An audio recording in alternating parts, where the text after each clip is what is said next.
Welcome back again to another Python tutorial, and this is awesome tutorial, guys. So how you doing? I hope you have been practicing all you've been doing so far, because that what makes you a better programmer. And if you're not practicing, I'm sorry, you're not going to go far.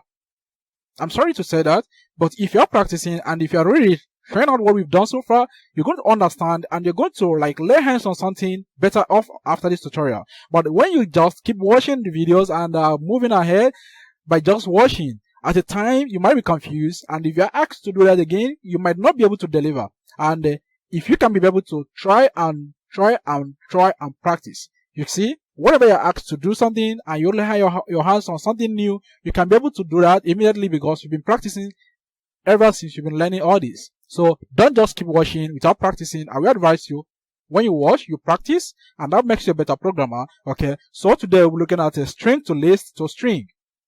How can that be done? First of all, we're going to use something called join to do that, and we're going to use split. So these two things will help us to achieve our aim.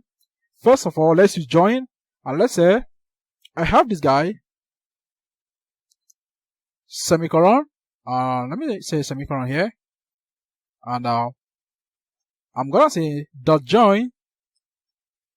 So I'll be using this semicolon to join most of the things I'm going to write now, and that are, let's say, George.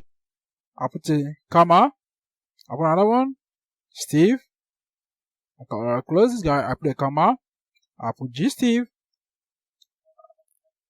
Okay, G Steve. Okay, I am done. I'm gonna close this guy first. I need to come back here. Okay, we are done. How do we join these things with our semicolon? Once you've done this, hit enter, and you can see George semicolon, Steve semicolon, and G Steve semicolon.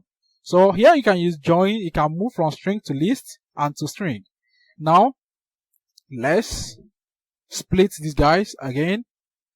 I'm gonna copy this George because I don't want to go back. Remember, we have moved from string to list. Let's go back again. And also remember that I can still leave this with one quotation mark. You can still leave it with single quotation mark. I'm going to put dot split. Okay. And how do we split it? I'm removing these guys again. The semicolons I put there. Now, you don't just leave it there. Okay. We're done. Just hit enter. Boom. You can see, I got back what I put there before, George, Steve, and G Steve. And no longer George, semicolon, Steve, semicolon, G Steve. So this is how you move from string to list to string again. And it's very easy. I hope this is very cool and it's very interesting. Okay, play around with it and also practice. Don't ever fail to practice. I believe you've learned something today and you're going to put it in practice again. So thank you very much. See you in the next tutorial.